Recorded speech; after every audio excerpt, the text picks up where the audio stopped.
Hi hello welcome back to my channel Meera Kalyana. ಜ್ವರದಿಂದ ಒಣಗಿ ಬಾಡಿರುವ ಅವಳ ಮುಖವನ್ನು ಏಜೆ ನೋಡಲು ಅವನ ಮನಸ್ಸಿಗೆ ಏನೋ ಒಂದು ರೀತಿಯ ವಿಚಿತ್ರ ಸಂಕಟ ಆಯಿತು. ನಂತರ ಆ ರೂಮಿನೊಳಗಡೆ ಬಂದ ಹೇಮ ಅವರಿಗೆ ಅವಳನ್ನು ನಿಧಾನವಾಗಿ ಎದ್ದು ಕೂರಿಸಿ ಅವಳ ಬೆನ್ನ ಹಿಂದೆ ತಲೆ ದಿಂಬನ್ನು ಇಟ್ಟು ಕೂರಿಸ್ತಾ ಅವಳನ್ನು ಕಾಳಜಿ ಮಾಡ್ತಾ ಇದ್ದ ಮಗನ್ನ ಕಂಡು ಇದು ನಿಜಕ್ಕೂ ನಮ್ಮ ಪುಟ್ಟನ ಅನ್ನುವಷ್ಟು ಆಶ್ಚರ್ಯ ಕೂಡ ಆಯಿತು. ನಿಧಾನವಾಗಿ ಅವರ ಬಳಿಗೆ ಬಂದ ಹೇಮ ಅವರು, ಪುಟ್ಟ ಎಂದು ಮೀರಾ ಬಳಿಗೆ ಬಂದವರು ಅವಳ ಬಳ್ಳಿದ ಮುಖನ ಕಂಡು, ಪಾಪ ರಾತ್ರಿ ಎಲ್ಲ ಜ್ವರದಿಂದ ತುಂಬಾನೇ ಬಳ್ಳಿದಾಳೆ ಅಂತ ಅಂದ್ಕೊಂಡು ನೊಂದ್ಕೊಂಡ್ರು. ಮೀರಾ ಹೇಗಿದೆಯಾ ಪುಟ್ಟ ಎಂದು ಅವಳ ಹಣೆ ಮೇಲೆ ಕೈಯನ್ನ ಇಟ್ಟು ನೋಡಲು ಜ್ವರದಿಂದ ಅವಳ ಮೈ ಕೆಂಡದಂತೆ ಸುಡ್ತಾ ಇತ್ತು. ಅಯ್ಯೋ, ಇದೇನಿದು, ಇಷ್ಟೊಂದು ಜ್ವರ ಬಂದಿದೆ. ಮೊದಲು ಇನ್ನೊಮ್ಮೆ ಡಾಕ್ಟರ್ಗೆ ಕಾಲ್ ಮಾಡಿ ಬೇಗ ಬರಲು ಹೇಳು ಪುಟ್ಟ. ನಾನು ಇವಳಿಗೆ ಹೊಟ್ಟೆಗೆ ಏನಾದರೂ ಮಾಡಿಕೊಂಡು ಕೊಡ್ತೀನಿ ಅಂತ ಹೇಳಲು ಸರಿ ಎಂದು ಎಜೆ ಫೋನ್ನ ಹಿಡಿದು ಬಾಲ್ಕನಿಯಲ್ಲಿ ಬಂದು ನಿಂತನು. ನಂತರ ಮೀರಾ, ತಗೊಮ್ಮ, ಸ್ವಲ್ಪ ಕಾಫಿನ ಕೊಡ್ಬಿಡು, ರಾತ್ರಿ ಕೂಡ ಏನೂ ತಿಂದಿಲ್ಲ ನೀನು ಎಂದು ನಿಧಾನವಾಗಿ ಅವಳಿಗೆ ಬೇಡ ಎಂದರೂ ಕೇಳದೆ ಕಾಫಿನ ಕೊಡಿಸಿದ್ರು ಹೇಮ ಅವರು. ನಂತರ ಅವಳ ತಲೆನ ನೇವರಿಸುತ್ತಾ, ಸಾರಿ ಪುಟ್ಟ, ನಿನ್ನೆ ನಾನು ಅವರ ನಂಬ್ಕೊಂಡು ನಿನ್ನ ಅವ್ರ ಜೊತೆ ಬಿಟ್ಟು ಹೋಗಬಾರ್ದಾಗಿತ್ತು. ನನ್ನಿಂದ ನೀನು ಹೀಗೆಲ್ಲ ಅನುಭವಿಸ್ಬೇಕಾಯಿತು ಎಂದು ನೊಂದ್ಕೊಂಡವರು ಕೈ ಹಿಡಿದು ನಿನ್ನೆಯಿಂದ ನುಂಗಿಕೊಂಡ ದುಃಖವನ್ನು ಮೀರಾ ಮುಂದೆ ಇಂದು ತಡೆದುಕೊಳ್ಳಲು ಸಾಧ್ಯವಾಗದೆ ಹೇಳ್ಕೊಂಡ್ರು. ತಕ್ಷಣವೇ ಹೇಮ ಅವರ ಮಡಿಲಿಗೆ ಬಿದ್ದ ಮೀರಾ ದುಃಖ ಮತ್ತಷ್ಟು ಹೆಚ್ಚಾಗಿತ್ತು ಹೇಮ ಅವರಿಗೆ.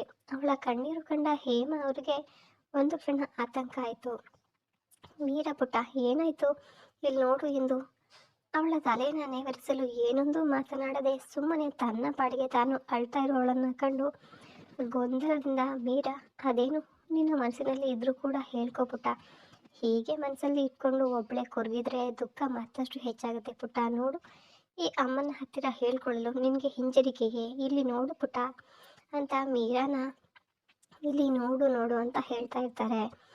ಅವಳ ತಲೆ ನೇವರಿಸ್ತಾ ಅವಳ ಭುಜವನ್ನು ಹಿಡಿದು ಅಲ್ಗಾಡಿಸಲು ಅವಳಿಗೆ ಎಚ್ಚರನೇ ಆಗೋದಿಲ್ಲ. ಹೇ ಮೀರಾ, ಪುಟ್ಟ ಇಲ್ಲಿ ನೋಡು, ಕಣ್ಬಿಡಮ್ಮ, ಏನಾಯಿತು ನಿಂಗೆ ಎಂದು ಅವಳ ಕೆನ್ನೆನ ತಟ್ಟಿ ಎಚ್ಚರಿಸಲು ಪ್ರಯತ್ನಿಸಿದರು. ಅವಳಿಗೆ ಎಚ್ಚರನೇ ಆಗಲಿಲ್ಲ. ಮತ್ತಷ್ಟು ಆತಂಕದಿಂದ ಏಜೆ, ಪುಟ್ಟ ಎಂದು ಜೋರಾಗಿ ಕರೆಯಲು ಒಳಗೆ ಬಂದ ಏಜೆಗೆ, ಅಮ್ಮ ಏನಾಯಿತು ಅವರ ಬಳಿ ಬರಲು, ಮೀರಾಗೆ ಪ್ರಜ್ಞೆ ಇಲ್ಲ ಕಣೋ, ನೋಡು ಅವಳಿಗೆ ಪ್ರಜ್ಞೆನೇ ಬರ್ತಾ ಇಲ್ಲ ಅಂತ ಅನ್ಸುತ್ತೆ. ಇಲ್ಲಿ ನೋಡು, ಎಷ್ಟು ಕರೆದರೂ ಕೂಡ ಅವಳು ಮಾತಾಡ್ತಾನೆ ಇಲ್ಲ. ಡಾಕ್ಟರ್ ಎಲ್ಲಿದ್ದಾರಂತೆ, ಬೇಗ ಬರಲು ತಿಳಿಸು ಅಂತ ಆತಂಕದಿಂದ ಏಜೆ ಮುಖನ ನೋಡಲು ಪ್ರಜ್ಞೆ ಇಲ್ಲದೆ ಮೀರಾ ಮಲಗಿರ್ತಾಳೆ. ಹೇಮ ಅವರ ಮಡಿಲಲ್ಲಿ ಮಲಗಿದ್ದ ಮೀರಾನ ತನ್ನ ತೋಳಿನಲ್ಲಿ ತೆಗೆದುಕೊಂಡ ಏಜೆ ಅವಳ ಕೆನ್ನೆಯನ್ನು ತಟ್ಟಿ, ಹೆಂಡ್ತಿ ಏನಾಯ್ತು ನಿಂಗೆ, ಕಣ್ಬಿಡು, ಹೆಂಡ್ತಿ ಎದ್ದೇಳು, ಮೇಲೆ ಎದ್ದು ಹೇಳು ಅಂತ ಹೇಳಿಸ್ತಾ ಇದ್ದಾನೆ. ಏಜೆ ಎಷ್ಟೇ ಕರೆದರೂ ಕೂಡ ಅವಳಿಗೆ ಎಚ್ಚರನೇ ಆಗೋದಿಲ್ಲ. ಆತಂಕದಿಂದ ಮತ್ತೊಮ್ಮೆ ಡಾಕ್ಟರ್ಗೆ ಏಜೆ ಫೋನ್ ಮಾಡಲು ಅಷ್ಟರಲ್ಲಿ ಆರ್ಯನ ಜೊತೆಗೆ ಡಾಕ್ಟರ್ ರೂಮಿಗೆ ಬಂದರು. ಡಾಕ್ಟರ್, ಪ್ಲೀಸ್ ಏನಾಗಿದೆ ಅಂತ ಸ್ವಲ್ಪ ನೋಡಿ. ಈಗ ಸ್ವಲ್ಪ ಹೊತ್ತಿಗೆ ಮುಂಚೆ ಚೆನ್ನಾಗಿ ಮಾತಾಡ್ತಾ ಇದ್ದವಳು ಈಗ ಹೀಗೆ ಇದ್ದಕ್ಕಿದ್ದಾಗೆ ಮಲಗಿಬಿಟ್ಟಿದ್ದಾಳೆ, ಪ್ರಜ್ಞೆ ತಪ್ಪು ಹೋಗಿದೆ ಅಂತ ಹೇಳ್ತಾನೆ ಏಜೆ.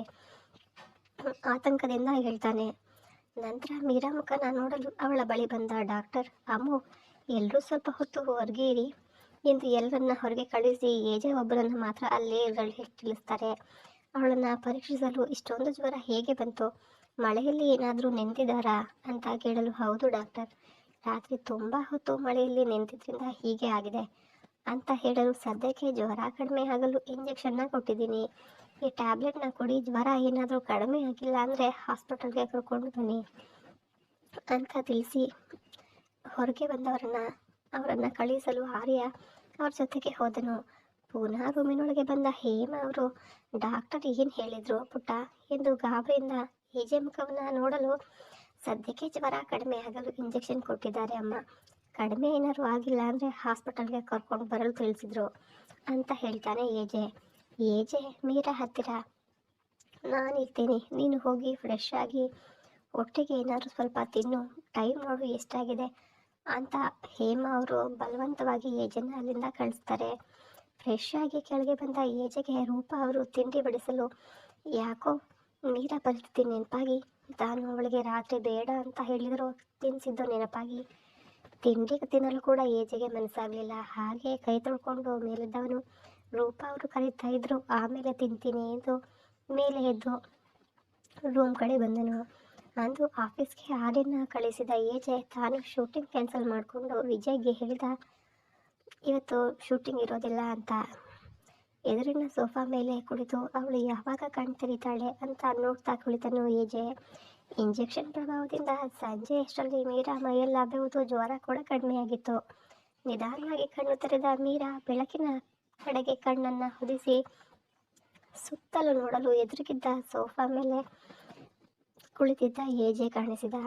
ಏಜೆಗೆ ಮೀರಾ ತನ್ನ ಕಡೆಗೆ ನೋಡ್ತಾ ಇರೋದು ಭಾಸವಾಗಿ ಅವಳ ಕಡೆಗೆ ತಿರುಗಿ ನೋಡಲು ಅವನು ಊಹಿಸಿದಂತೆ ಮೀರಾಗೆ ಎಚ್ಚರವಾಗಿ ತನ್ನ ಕಡೆಗೆ ನೋಡ್ತಾ ಇರೋದು ಕಂಡ. ಅವನ ಮನಸ್ಸಿಗೆ ನೆಮ್ಮದಿಯಾಗಿತ್ತು. ಅವಳು ಕಣ್ಬಿಟ್ಟಿದ್ದನ್ನು ನೋಡಿ ಅವಳ ಬಳಿಗೆ ಬಂದವನು ಅವಳ ಹಣೆ ಮುಟ್ಟಿ ನೋಡಲು ಜ್ವರ ಇರಲಿಲ್ಲ. ಜ್ವರ ಇರದಿದ್ದನ್ನು ಕಂಡು ಏಜೆ ನಿಟ್ಟುಸಿರನ್ನ ಬಿಟ್ಟು, ನೀರು ಕುಡಿತೀಯ ಅಂತ ಕೇಳಲು ಗಂಟಲು ಒಣಗಿದರಿಂದ ಮೀರಾ ಹೌದು ಎಂದು ತಲೆ ಆಡಿಸಿದಳು.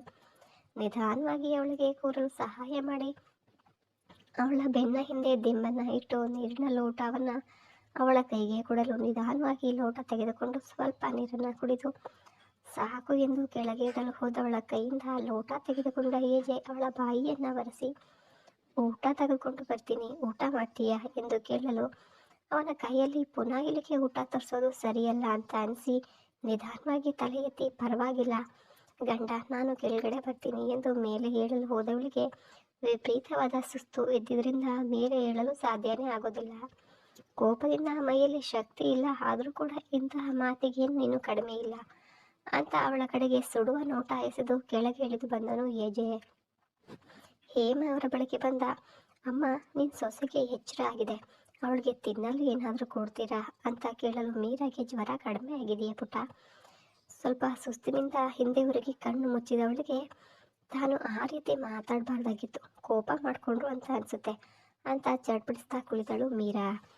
ಊಟ ತಗೊಂಡು ರೂಮಿನೊಳಗಡೆ ಬಂದ ಹೇಮ ಅವರು ಮೀರಾ ಬಳಿಗೆ ಬಂದವರು ಅವಳ ಹಣೆಯ ಮೇಲೆ ಕೈ ಇಡಲು ಏಜೆ ಎಂದು ತಿಳಿದ ಮೀರಾ, ಸಾರಿ ಗಂಡ, ಅದು ನನ್ನ ಮಾತಿನಿಂದ ನಿಮ್ಮ ಮನಸ್ಸಿಗೆ ಬೇಸರ ಆಗಿದೆ ಎಂದು ತಕ್ಷಣವೇ ಕಣ್ಣು ತೆರೆದವಳಿಗೆ ತನ್ನ ಮುಂದೆ ಊಟದ ತಟ್ಟೆ ಹಿಡಿದು ಕುಳಿತಿದ್ದ ಹೇಮ ಅವರನ್ನು ಕಂಡು, ಅಮ್ಮ, ಅದು ಸಾರಿ, ನಾನು ಅವರು ಅಂತ ಎಂದು ತಲೆ ತಗ್ಗಿಸಲು, ಏನ್ ಮೀರಾ ಇದು, ನಿಜಕ್ಕೂ ನೀನು ನನ್ನ ಸೊಸೆ ಮೀರಾ ತಾನೇ? ನಾನು ಬೇರೆ ಯಾರನ್ನು ನೋಡ್ತಾ ಇಲ್ಲ ಅಲ್ವಾ ಎಂದು ಆಶ್ಚರ್ಯದಿಂದ ಅವಳನ್ನೇ ನೋಡಲು, ಹೋಗಿ ಅಮ್ಮ ನೀವು ಎಂದು ನಾಚಿಕೊಂಡವಳನ್ನು ಕಂಡು, ಅರೆ ನಾನು ಎಲ್ಲಿಗೆ ಹೋಗಬೇಕು? ಅಲ್ಲ, ಇಷ್ಟು ದಿನ ಗಂಡನ ನೋಡಿದರೆ ಸಾಕು, ಮಾತಾಡೋದಿರಲಿ, ಅವನ ಮುಖವನ್ನು ನೋಡಲು ಸಹ ಹೆದರಿಕೆಯಿಂದ ನಡುಗ್ತಾ ಇದ್ದೆ ನೀನು. ಇವತ್ತು ನೀನು ಅವನ ಜೊತೆ ಮಾತಾಡ್ತಾ ಇರೋದನ್ನ ಕಂಡು ನಿಜವಾಗಿಯೂ ನನ್ನ ಮನಸ್ಸಿಗೆ ತುಂಬಾ ಸಂತೋಷ ಆಯಿತು ಗೊತ್ತಾ. ಇದೇ ರೀತಿ ನೀನು ಅವನ ಒಂದಾಗಿ ಮುಂದಿನ ವರ್ಷದೊಳಗೆ ನನ್ನ ಕೈಗೆ ನನ್ನ ಮೊಮ್ಮಗನ ಕೊಟ್ಟರೆ ಸಾಕು ಅನ್ನಲು ಅವರ ಮಾತುಗಳನ್ನ ಕೇಳ್ತಾ ಇದ್ದ ಮೀರಾ ಮುಖವು ನಾಚಿಕೆಯಿಂದ ಮತ್ತಷ್ಟು ಕೆಂಪಾಯಿತು. ಏನೇ ಹುಡುಗಿ, ನಿನ್ನ ಕೆನ್ನೆ ಇಷ್ಟೊಂದು ಕೆಂಪಾಗಿದೆ, ನೀನು ಇಷ್ಟೊಂದು ನಾಚಿಕೊಳ್ಳುವಂತೆ ಆ ನನ್ನ ಕೋಪಿಷ್ಟ ಮಗ ಅಂತಹದ್ದು ನಿನಗೆ ಏನು ಮಾಡಿದ ಎನ್ನಲು ಇವರು ನಾನು ಹೀಗೆ ಸುಮ್ಮನೆ ಇದ್ದರೆ ಮತ್ತಷ್ಟು ರೇಗಿಸ್ತಾನೆ ಇರ್ತಾರೆ ಎಂದು ಅಮ್ಮ ತುಂಬ ಹಸ್ಪಾಗ್ತಾ ಇದೆ ಎಂದು ಮುಖವನ್ನು ಸಣ್ಣಗೆ ಮಾಡಲು, ಅಯ್ಯೋ ನನ್ನ ಬುದ್ಧಿಗೆ ಒಂದಿಷ್ಟು, ನಿನಗೆ ಊಟ ಮಾಡಿಸಲು ಅಂತ ಬಂದು ಸುಮ್ಮನೆ ಏನೇನೋ ಮಾತಾಡ್ತಾ ಇದ್ದೀನಿ. ಮೀರಾ ಪುಟ್ಟ, ಈಗ ಹೇಗಿದ್ದೀಯಾ ಜ್ವರ ಕಡಿಮೆ ಆಯಿತಾ ಅಂತ ಅವಳ ಹಣೆಯನ್ನು ಮುಟ್ಟಿ ನೋಡಿ, ಕ್ಷಮಿಸ್ಬಿಡು ಪುಟ್ಟ, ಅವರ ಜೊತೆಗೆ ನಾನು ನನ್ನ ಒಬ್ಬಳನ್ನೇ ಕಳಿಸಿ ಬಿಟ್ಟು ಹೋಗಬಾರ್ದಾಗಿತ್ತು. ನಾನು ಹಾಗೆ ನಿನ್ನ ಬಿಟ್ಟು ಬಂದಿದ್ದಕ್ಕೆ ನೋಡು, ಇವತ್ತು ನಿನ್ನ ಹಾಸಿಗೆಯಲ್ಲಿ ಮಲಗುವ ಹಾಗೆ ಆಯಿತು ಎಂದು ನೊಂದುಕೊಂಡರು ಹೇಮ ಅವರು. ಅವರ ಕೈನ ಹಿಡಿದ ಮೀರಾ, ಅಮ್ಮ, ಆಗಿದ್ದು ಹಾಗೆ ಹೋಗಿದೆ, ಈಗ ಅದನ್ನು ಬದಲಿಸಲು ಸಾಧ್ಯ ಇಲ್ಲ ತಾನೇ, ತಪ್ಪೆಲ್ಲ ನಂದೇ ಅಮ್ಮ. ನೀವು ಅರುಣಾ ಆಂಟಿ ಮನೆಗೆ ಜೊತೆಗೆ ಹೋಗುವಾಗ ನಾನು ನಿಮ್ಮ ಹತ್ತಿರ ಕೊಟ್ಟಿದ್ದ ಪರ್ಸ್ ಮತ್ತು ಫೋನ್ನ ತೆಗೆದುಕೊಳ್ಬೇಕಿತ್ತು, ಹಾಗೆ ಮೈ ಮರೆತುಕೊಳ್ಳಿದ್ದು ನಂದೇ ತಪ್ಪು ಅಲ್ವಾ ಎಂದು ಅವರ ಕೈ ಹಿಡಿದು ಕಣ್ಣಿಗೆ ಹೊತ್ತಿಕೊಂಡಳು ಮೀರಾ. ಈ ಕಥೆ ಮುಂದುವರಿಯುವುದು. ಈ ವಿಡಿಯೋ ನಿಮಗೆಲ್ಲ ಇಷ್ಟ ಆಗ್ತಾ ಇದ್ದರೆ ದಯವಿಟ್ಟು ಸಬ್ಸ್ಕ್ರೈಬ್ ಮಾಡ್ಕೊಂಡು ನೋಡಿ. ಮತ್ತೆ ಸಿಗೋಣ ಮುಂದಿನ ಎಪಿಸೋಡಲ್ಲಿ.